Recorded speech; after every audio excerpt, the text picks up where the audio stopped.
Right, good day everyone. Welcome to this webinar on the Digital Product Passport. Today here I'm joined by Lucy, who will shortly introduce herself quickly after the introductions. And we'll be having a conversation on the upcoming Digital Product Passport, the DPP, and what it means and how you can prepare for that. But before we get to that, just a quick intro. I'm Stephan Spijkers. I'm co-founder of impending.com. We help you with your product data challenges, be that preparing for the DPP and getting your product data in order, but also fixing your product data process, making sure it runs efficiently, helping you select and structure the IT architecture that works for you now, but also works for you in the coming 5 years. And at the same time, also providing a breadth of knowledge on both of our social media channels that we're most active on. So that is LinkedIn and YouTube, and on our website as well, where we have our free knowledge base and free tools you can use to prepare your own PIM product data journey. With that out of the way, 2 quick housekeeping objects. One is we'll be recording this session, so if you have to leave early, that's no problem. We'll be sharing the recording with you afterwards. And the other one is we have a Q&A box here on the right hand side. So if you have any questions, I'll be keeping an eye out on those comments and those questions. You can ask them directly, share them with me or Lucy, and I'll weave them into the conversation. If you're currently struggling with the DPP, you can of course mention that as well. We're very curious where your bottlenecks are or where your questions are, and we have the experts in the room now, so we'd be happy to help you today. If you don't want to share your question, of course, as it is a public platform, I think you can, I already shared Lucy's profile, and I'm pretty sure you can find me on LinkedIn as well. So feel free to send us your questions in a personal message, and we'll pick up the conversation there. But also, if you have found some things that work really well for you, or some enlightening examples of the application of the digital product passport, or maybe cases that have gone horribly wrong, or that got horribly stuck, share them there as well, and we'll touch on those cases during the conversation as well. Now, with that out of the way, maybe Lucy, could you do a quick intro of yourselves and Bombiix? Yes, of course. So yes, hi there. I am Lucy Blackley, and I am the founder and chief product officer of Bombiix, which is a product lifecycle management system at its core. However, we have 3 other products, which is the digital product passports, the PIM, and the DAM. And ultimately, those 4 work together to automate as much as possible, giving a single source of truth that allows you to do something once and use it over and over again. That does sound efficient, especially when it comes to sort of all the data that you have to manage when it comes to products nowadays, and maybe even more so with the impending digital product passport. Maybe for people that are not familiar with the DPP, could you give a quick background, maybe a short history or timeline, and explain what it means for the different industries that are affected? Yes, so the digital product passports, or the EU DPP, is incoming European legislation where if you receive goods in Europe to be able to then sell them, you need to be able to provide a digital product passport, which allows consumers the power for the first time ever when they're buying purchases. Let's say you're in a supermarket and there's multiple brands in that supermarket, and you're in the clothing section. The clothing's one of the first to come in 2027. And basically, if you scan one brand and scan another, or you scan one brand and the other one doesn't have one, you're ultimately providing a transparent, view of what you do, that product's life cycle, CO2 emissions, its water usage, how it's cared for, how its end of life will look, and how you can kind of safely do that. It's ultimately, in 2027, so that's in about 6 weeks. You've got 12 months, and quite often people take around less than 52 weeks, but not far off 52 weeks to develop a product from concept to production. And with that, ideally, then you need to be starting in January 2026 if you want to land your products in the EU in January 2027 and it have a digital product passport. It's not absolutely necessary that you start in January 2026, but it is advisable to ensure that you're not rushing at the end and things are getting stuck at customs and then obviously issues arise. Yeah, having worked with multiple customers over the past few years, I'm afraid that we will see some kind of end of year rush next year, and maybe already. I think you're right that many people, many customers are, and many organizations are already getting ready with their collections and product launches for 27 and onwards, and in that design phase, right? So it makes sense to know what the requirements are from a DPP perspective for those collections and those products already. Now, if you already mentioned sort of the different aspects of the DPP that need to be there, right? What is the different components of the DPP, if that makes sense? And I'm curious if the audience might have any questions on that as well. I would be maybe interested in sort of if you could outline the structure and the roles of different organizations in that value chain. So, right, you have a Bombiix or a DPP software like Bombiix. You have how does that world look basically? So the structure of the DPP is ultimately the product journey and the product impact. But it depends how you want to do it. So I've seen some DPPs that are already coming onto market and they're done through the website. So it's treated like a web page on the website, which I imagine is a lot of work. I guess making that easier would be a PIM of some form to get it onto the marketplace, so that even though you're not selling directly from it, it can be used as a marketing piece.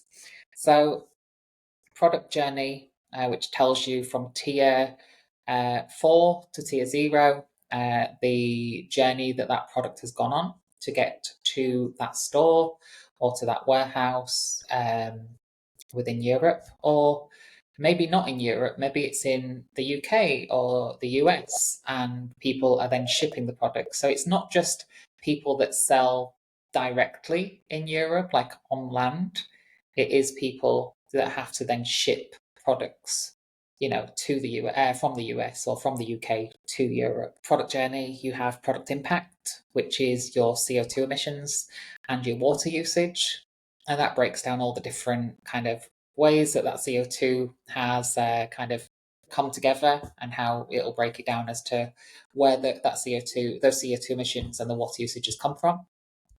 After that, there is a fair bit of, user instructions.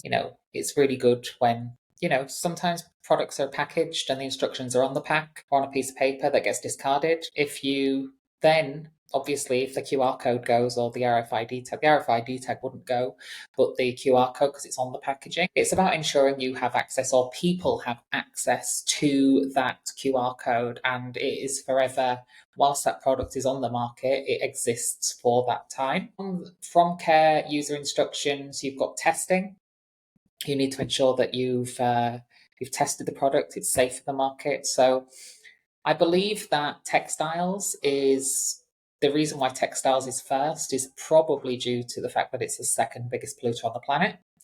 And I think for toys, it's not necessarily it will be in part a sustainability thing, but I think it's ultimately safety, because I always call them cowboys. There's a lot of cowboys on the market that will just sell and do absolutely anything to get a product to market without any kind of view on what happens when it gets into the hands of that consumer. So obviously you've got testing.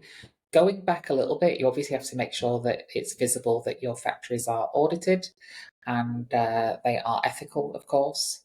And then, after your durability, you've also got other things such as finer details. So you're giving the barcodes, the UPCs, the EANs, all the information, the granular information about that product identification.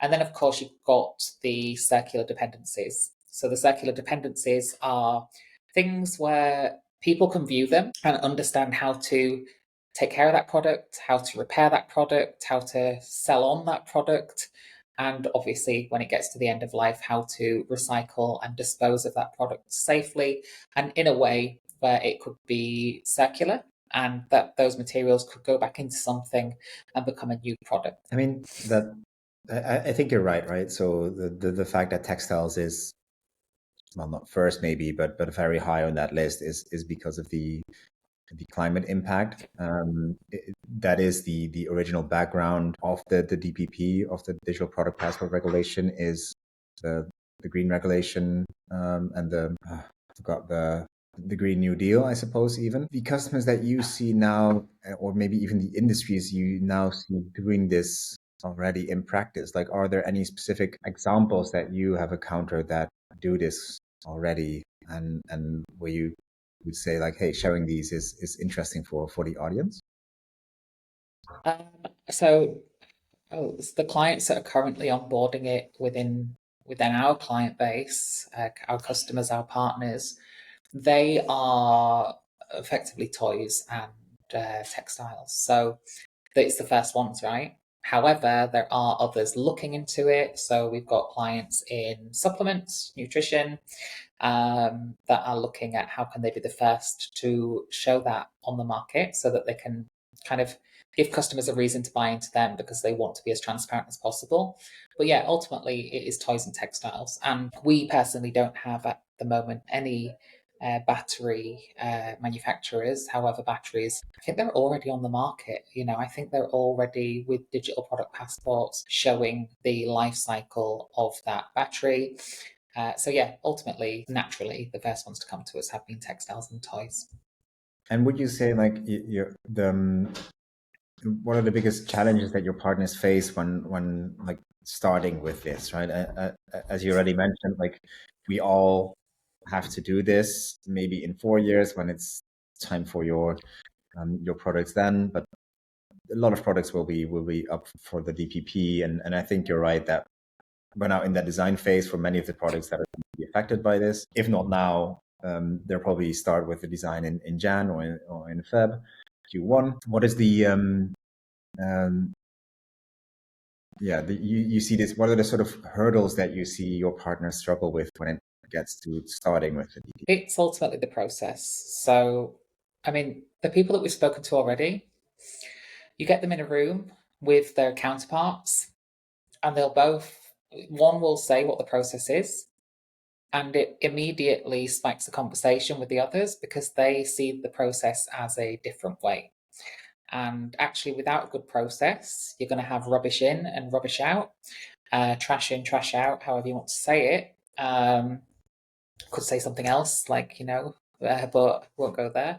But yeah, ultimately, it's the process that people get stuck with. It's how do you pinpoint at what point in the life cycle that item is going to be prepared, ready for the DPP to automatically take that data, bring it into your DPP via PLM, PIM, and also with the addition of digital asset management. They don't know at which point is the process. They don't know who needs to be notified of when. They don't have their critical paths connected, so it's all on a spreadsheet.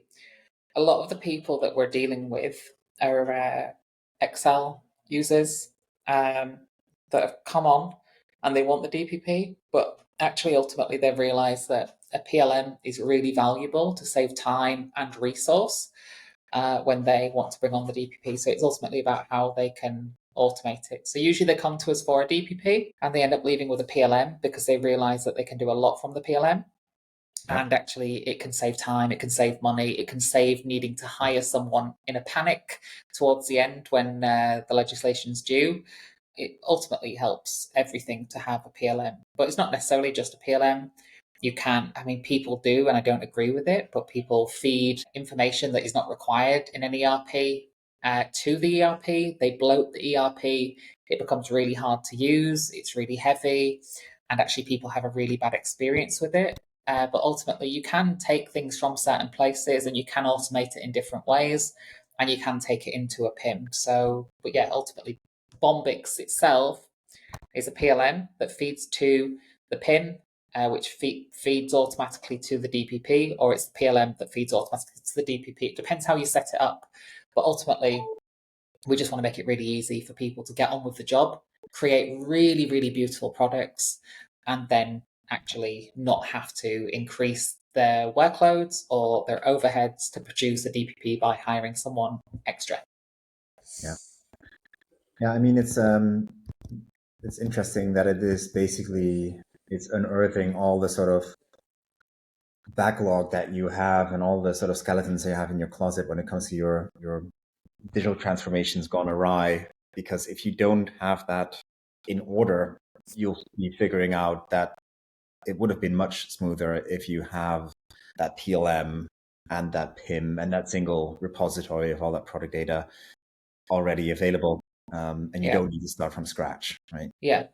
I mean, people think that, and I mean, a lot of the DPP softwares that we've seen out there, I mean, it is possible to do it, but I think when people think of it, and as some people have thought to monetize off the DPP, which is rightly so. You know, we live in a capitalist world where people need to make money, and you know they have seen a gap in the market, so they will create a DPP. But ultimately, how are you putting that information into the DPP software? Where is that information coming from? So it's still an extra job if you can't automate it. Yeah, I'm afraid we're gonna, even with all the sort of preparatory work being done, we're still gonna see lots of manual labor, especially towards the sort of end of the deadlines, which reminds me that we maybe should set up a service to help people with that. But I think, I mean, it's better to prevent these issues than to like sort of fix them when it's actually already too late. So as you said, like we're now in the design phase for many of the products that will be part of the DPP. So better to start right now and start monitoring it.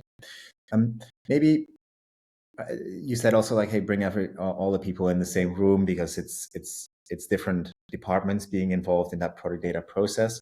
Like, can you shed some light on what the different roles are in that conversation and what they bring to the table? Yeah, I mean, they're very different each time you speak to someone, but yeah, starting with the DPP, I'm not going to try and sell you a PLM, an ERP, a PIM, a DAM. I'm not going to try and sell you anything. What I'm going to try and say is, even if it's on a spreadsheet, get your process written down. So what it looks like is bringing your teams together, all the counterparts that make up that product. So it could be designers, buyers, merchandisers, technologists, product developers, your supply chain. You know, a lot of people are thinking that it's a single, journey, but actually it's a two-way street. If your suppliers want to continue working with you, they should absolutely collaborate with you. And I think sometimes when you're asking for data, suppliers are actually a little bit worried about you taking business away from them. I think the DPP is going to show them that it's more, it's not quite that. And it's more about you working together to ensure that both are providing the data, because sometimes suppliers have more information. Well, all the time, suppliers have more information than you do because they are the ones that are actually purchasing, procuring the raw materials, etc. So yeah, getting in a room, understanding who does what. So I always break it down into a process.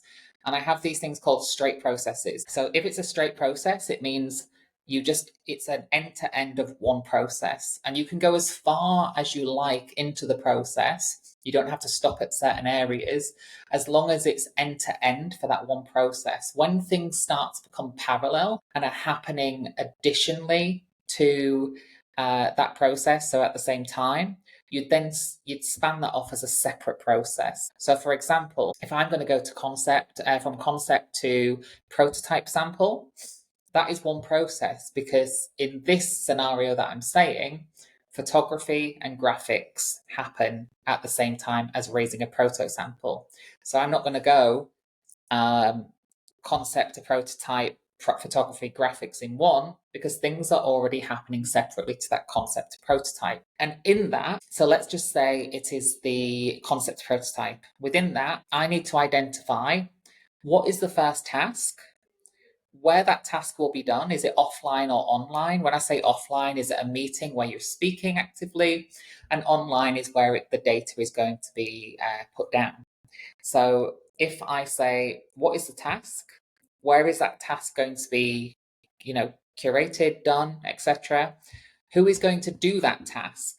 And then what is going to happen once that task is done? Who is the next person in line? Who needs to be informed to do the next job?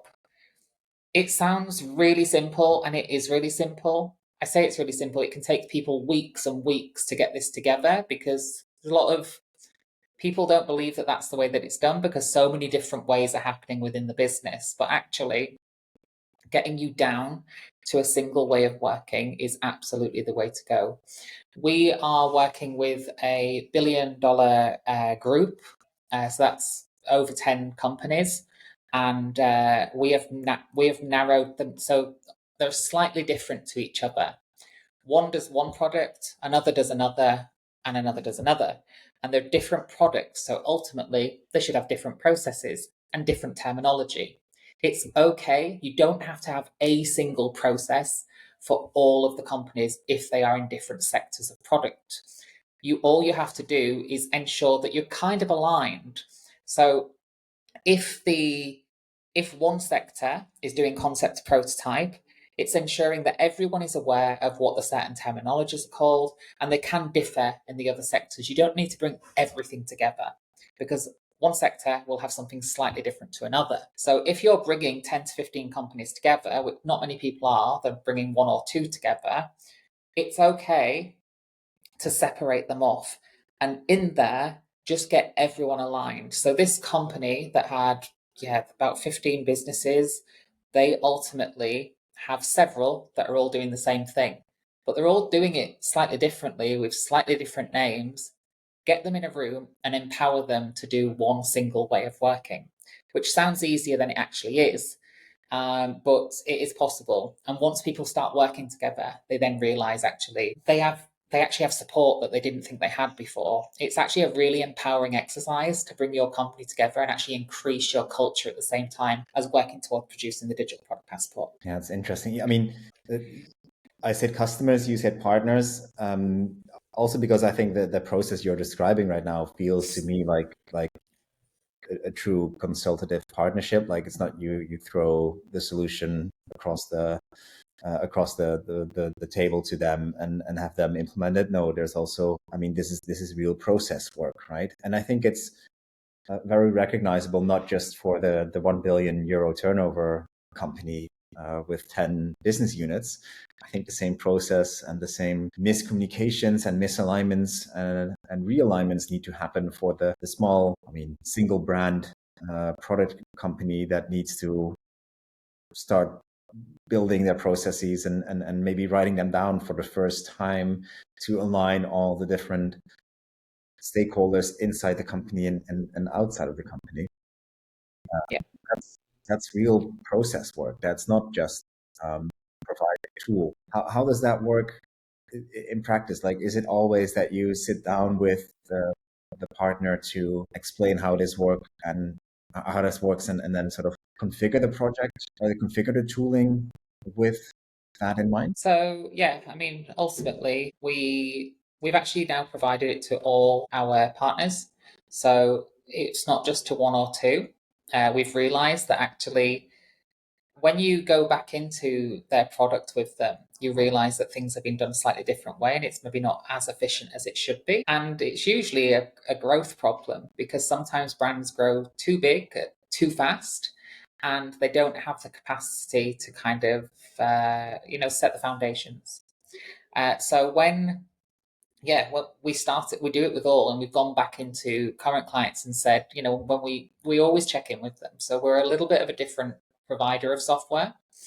We consider ourselves product people, and therefore we don't sell software. We consult with product people. We are the product people consulting with other product people. Obviously, we do sell a software, but we do more than that. We are at the end of the phone, at the end of a Teams, at the end of a Google Meet, for people to come to us and say, I'm a bit stuck and I don't know how to do this. I think what's happened is some of the big players have shot themselves in the foot, in essence, because all they do is sell. They just sell software, and what they do is they say, thank you for the check, off you go and work it out yourselves. And it actually delays implementation, because people don't know what to do. It's overwhelming. When you think of a system, there's a lot to do on it. They're very complex. people don't know where to go. All they know for the last 10 years or longer, they've worked on Excel, or they've worked in an ERP, or they've worked on another PLM. And when they come to something less legacy and more modern, they don't actually know what to do. And there's no, big companies can say, oh, it takes 3 months or 8 weeks to get online.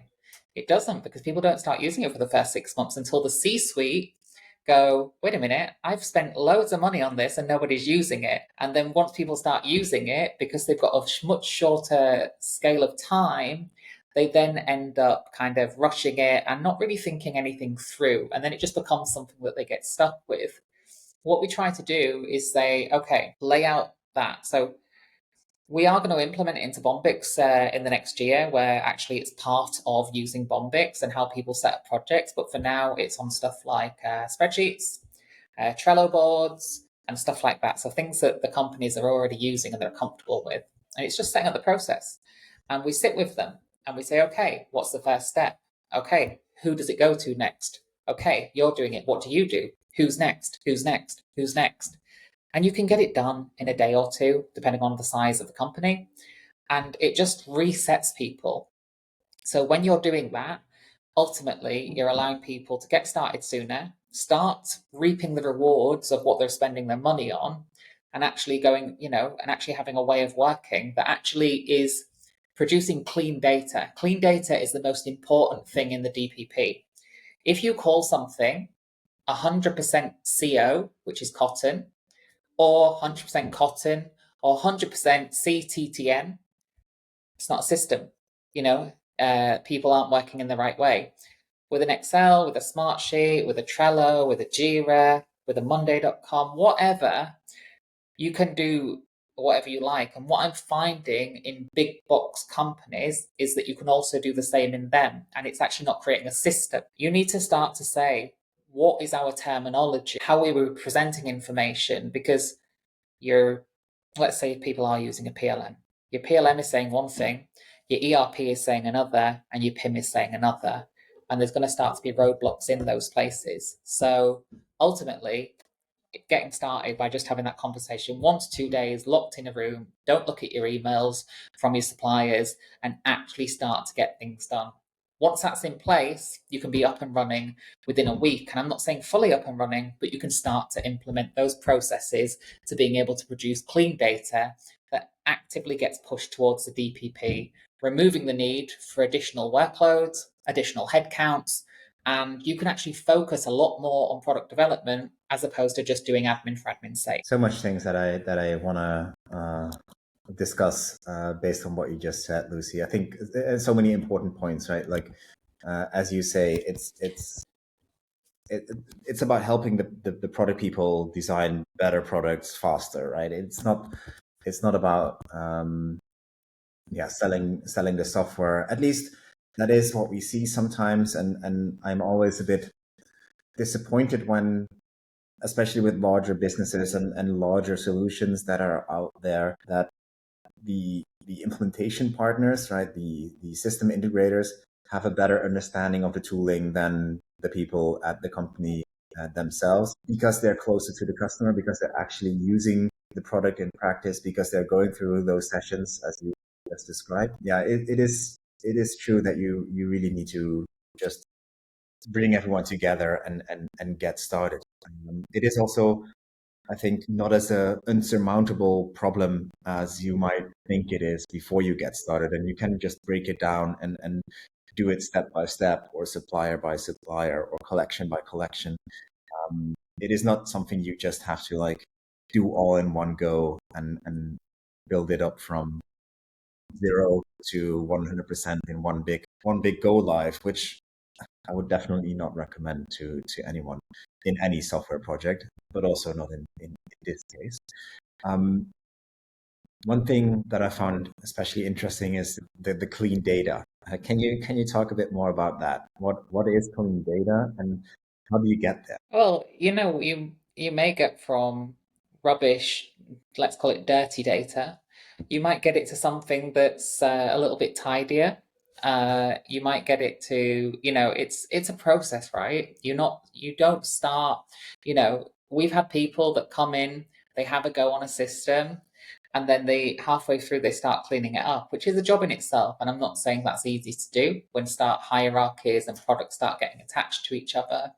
But, starting with something is obviously the way to go, but actually just doing that little bit of preparation, that pre-preparation before going onto a system, if you're going to go onto a system. You may choose to stay in Excel and SharePoint and Drives and etc. And that's totally fine if it works for you. It's your company. You will know ultimately the best way of working. So it's not about coming and saying, you need a system, you need a software. There's so many ways to do one single thing. But you've also got to remember that we are a very small industry. If we walked down a road in Hong Kong today, we would both probably see people that we know. The industry is so small, they all stay in the same hotels, they all go to the same countries to produce their goods, or the majority do at least. Why aren't you asking each other what you do and what is the best way of working? Why aren't you asking people what's their best practice? What's the pitfalls of it? What's the, what's the benefits of it? And why aren't you coming back and saying, hey, X does this and Y do this? Why are we doing it this way?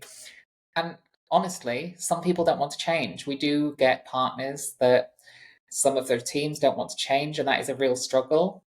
Unfortunately, if you don't start to change the way that you work and integrate some form of technology, again, it doesn't have to be an ERP, a PLM, a PIM, a DAM, a DPP software. It has to work for you, but ultimately it's a process. But that process has to lead you to doing less administration. I've worked in companies and I've left companies before that grow so big, they're only really bothered about the data and approving the process, that they become less bothered about the product. Ultimately, if you were to put that product on the shelf with a DPP, it's going to be very straightforward that you are just bringing a product to market for the sake of making money. And of course, all products are that. They're all about making money. They're all about keeping a business alive and reinvesting those funds. However, if you scan those two QR codes, I think it's going to be really clear as to who really cares, and they exist to kind of bring that product to life. Maybe not quite, maybe that's a bit extreme, but you can see who's passionate about it and you see who you buy from. People ultimately buy from people. I buy from people, you care about the people behind it. So just going back to, what does clean data look like? It's just everyone we go in, let's take textiles, for example. Some people call it a gold seal. Some people call it a production sample. Some people call it a top sample. Some companies and companies I've been in, those three terminologies are happening in one company because one person has come from one company into another has been there for 20 years, and another has come into another. It's about resetting and understanding those goalposts you need to hit to ensure that actually everyone's speaking the same language. I just think that there's so many companies out there not speaking the same language. And actually, as I've said, it sounds really analog and it sounds really non-digital, and it really is. Get in a room and write down, what do I do? What's the next job? And it really is as simple as that. How do I communicate that? As simple as, can I automate this message? If I've done that job and I tick that box, can I automatically send that message to someone so that I'm not having to type out that message straight away?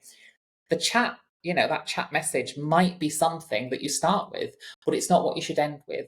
Start somewhere, get a little bit better, look back on that step, and then go again and say, how can I improve that one step further? This isn't a 1 month process. Obviously, you can start and you can get to the DPP in time, but actually, generally, digital transformation, which is what I think the DPP is going to bring for a lot of people, it's minimum a 2-year process. You've got your first year to get into action and start doing things in a different way.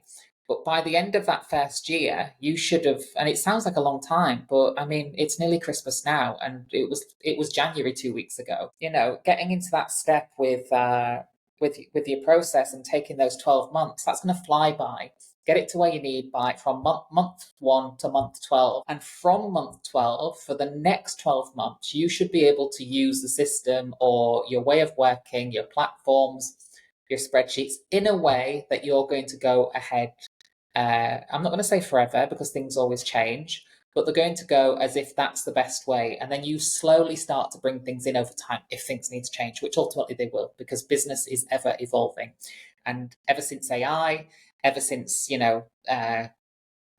modular systems, these more modern, contemporary, price competitive systems are coming about on the market, evolution is just natural in the process. What I love about this, it's not about the DPP really, right? It is the DPP is just the end result, and as you mentioned, there's DPPs and there's DPPs, and there's DPPs that are just there because we have to do it, and the EU mandates it, and there's zero passion in it, or it's a showcase for how much you care about the product and the end user, and you use it to continue that relationship that you have with the customer and with the end user of your product, right? Because normally it's just, it leaves the shop and that's that. Maybe it comes back for repairs. Even in the case of fashion nowadays, it's more often repaired. I think it's still ways to go, but you don't see that customer again, or you don't see that pair of clothing again. But with the DPP, you can at least continue that conversation. And there's so much more you can do with it than just the bare minimum. So that is, I think, already super inspiring, and use this as an opportunity not just to do the bare minimum, but really go above and beyond what you see it as an opportunity, and see it as an opportunity from a brand product perspective or customer relationship perspective. That's one part. The other opportunity that DPP offers is indeed what you already mentioned, which, yes, costs time and effort and money probably as well. But it is about, it starts not with the tool or the DPP, but it starts with the people in one room, getting them to talk about the end result, which is maybe a digital representation of the product, but it is the product itself as well, and what the steps are, going back from the end product in the hands of the customer all the way to the initial design phases and or sampling process. And then, well, first getting it out there and discussing it with the people, and then trying to discover what the process is there. Yeah. And just like creating insight, writing it down, which then will allows you to maybe improve it or capture it in a tool. And I find it interesting that you say, hey, you should change your process to match the tooling. I agree with you. Based on what we have seen at our customers is, yes, there's tools that allow you to configure everything up to like the color of a button or details that you wouldn't think would matter. But generally, we don't see that as the right path to success, as all these tools should also just be offering you some sort of scaffolding or structure that you can use to improve your own process as well, right? So yes, you are unique and you have a process that works for you as an organization, but you have been building this tool with your partners, with 10, 15 partners. And as you said, we're all doing the same thing. Let's just talk to each other and learn from each other, and not just look inward and navel gaze and say, hey, this is how we've been doing it for 30 years, and we're going to do it for the coming 30 years as well. No, talk to each other, talk to your solution providers or your system integrator, well, anyone really, and discuss and learn how they are doing it right now. Yeah. If you've got solution providers and you're going to them and saying, what do I do? And they're ultimately sending you a price list, I would think about how long that relationship will last with those people, because ultimately they're wanting to sell you a product and they're not wanting to implement the best practices or the best ways of working, right? And when yes, we all do have unique products, and you can work with systems that are out of the box. You don't need to configure everything. At the end of the day, yes, you can do it in your way, but ultimately, every product company needs a concept, a design. They need a bill of materials. They need a specification sheet. They need to know what those measurements are. They need to know what tests need to be produced. what care instructions need to be produced. They need to sample that product. They need to cost it. They need to raise a purchase order. It needs maybe a freight forwarder. They all need exactly the same things. So yeah, it's don't think your product is unique. It's why you exist on the market. It's your USP. But don't think that softwares don't understand what you can do. It's just unfortunately there's a lot of softwares out there that just want to replicate what you do, but they're not kind of saying, hey, these are the best practices that we've received from other people. What have a think? And it's not saying that you can't make your own decisions. You absolutely can. But, I just think sometimes you'll get a legacy software system that will, they'll come to you, they'll fit it to your process, and you get stuck and you can't evolve. And if you want to evolve, you have to buy another version of the system for updates, etc. Get on a system if you are going to go on a system. If you're not, that's absolutely fine. But, if you are going to get on a system, get on something that is out of the box, but it's constantly developed and evolving, and get with people that actually care about products. Some of these people, they don't understand products, they just understand software. Software is a different type of product. It's not a physical product. It acts in a very different way. It's all about community, and the DPP is going to create communities. We have clients, and I do a lot of research on clients. I'm not a fan of things like Reddit, but there's a lot of Reddit threads that actually have communities on there, and I didn't know it. We have a leather bags company, and it's really going through an evolutional design change. It's gone from something that was for a customer that is it's not nice to say, but effectively they're dying out. They now need to focus on a new customer and give a new customer what they want. And the Reddit threads are going wild for this new design direction. They absolutely love it. And I believe that the DPP can create communities further. And I think people should be, going into this and thinking, wow, I can create that community. But ultimately as well, us as product people, we are a community of people. It's a large industry, but it's very small. Everyone knows everyone, And I think, hone in on those communities, because they're going to change the way that you work and ultimately bring you more opportunities. The DPP isn't a checkbox exercise. It is, if you want to see it that way, but effectively it's more than legislation. It is a way that you are going to market your products into the future. And if other people can't match your passion and the way that you do things, you are going to win over those people that ultimately are doing it just to check a box, when you're doing it for a community of people that come back time and time again. Right. Well, it's almost like a marriage with your solutions and your partners, right? It's also not something like a marriage, not something you end up with, at least you hope, not breaking up with them after just a year or less than a year. These partnerships usually tend to last 7, 10, 12 years. I'm not sure what the average marriage lifetime is, but I think I'm 50% end in divorce. So, yeah, 50% end in divorce, and some are sooner than others. I don't know the statistics. It's not something I keep track of. But yeah, it's, you don't have to leave them as well. It just needs to work for you, It needs to work for you. It needs to give you some adaptability and some ways of, if I want to change this, how easy is it for me to change? This is not it's not a technology problem, the DPP, it's a people problem. And everyone's panicking about the legislation. Panic about not being relevant to a global customer base. That's what you should be panicking about, because the more we get into this and the more we're looking towards environmental strategies, this is just the norm. And actually, if you bake sustainability into your design, you've got nothing to worry about. You are already doing these things. And those people that think they're not doing them, and it is a tick box exercise, you're already doing it. That data is somewhere, and it's just about bringing it together, taking it from all the disparate systems, looking on a piece of paper and saying, okay, how do I connect these? Why aren't these talking to these?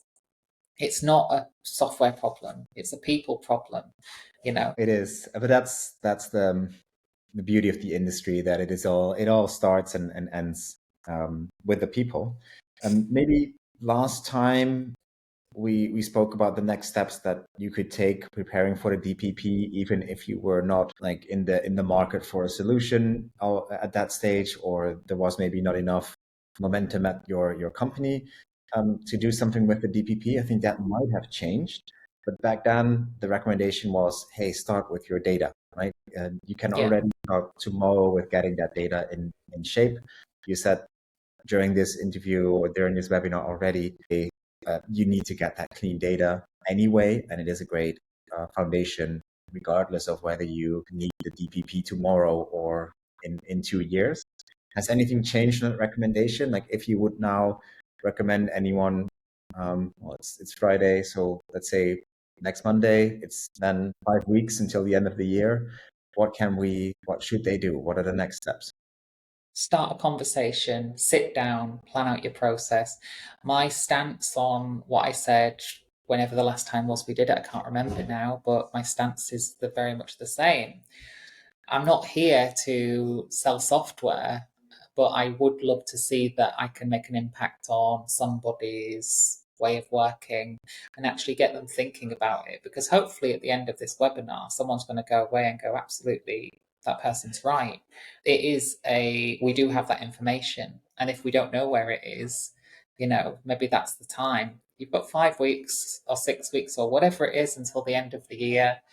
Maybe just spend 1 or 2 days before the end of the year, if you have time, and get that stuff written down so that in the new year, you come with a fresh perspective and you go, okay, how do we implement this? What do we clean up? Is our data on Excel? And you've got smart sheets and there's API calls to certain ERP functions, or you've got a PLM or a PIM. How can we access that same data? Usually, if you've got something and you do have an ERP and you are using smart sheets or Excel, there are things in place already, but someone who's brought them together maybe hasn't thought about the end journey. And actually, things are just in a bit of disarray, but it's not unfixable. You can completely fix it. I think just, get talking and get speaking to people. I speak about it all the time. I think a lot of people probably get a bit tired of me, but this is my product, is my passion. I never ended up wanting to get into technology, but I got into technology because I thought that there was a better way of doing things. And I thought there was something needed with more heart and soul. And actually, I think whilst the majority of technology companies are trying to reduce the amount of people in their workforces, actually, I think people are a key point to technology. As I've said, people buy from people. And it's not like you don't have to physically buy something, but it could be you resonate with them or something like that. So, talk to me, talk to you, Stephan. People, we are a community of an industry. We've all got LinkedIn profiles and the majority of us use them. Those people that use them are obviously passionate about something. Why would they have a LinkedIn profile talking about their product if they weren't passionate? We're all happy to talk to each other and say, hey, can you give me 15 minutes? I just want to talk about something. Most people will say yes. Most people want to help people. And I think, by all means, talk to me. Talk to Stephan, talk to my colleague Neil, who's got a lot of experience in it. Just talk to someone and get started. It doesn't have to cost you a fortune, but actually, whatever it does cost, I'm pretty sure if you do it right and you lead with your heart, you can actually recoup that those costs because you're doing it the right way and you're going to outsell to competitors that maybe don't care about something the way that you care about it.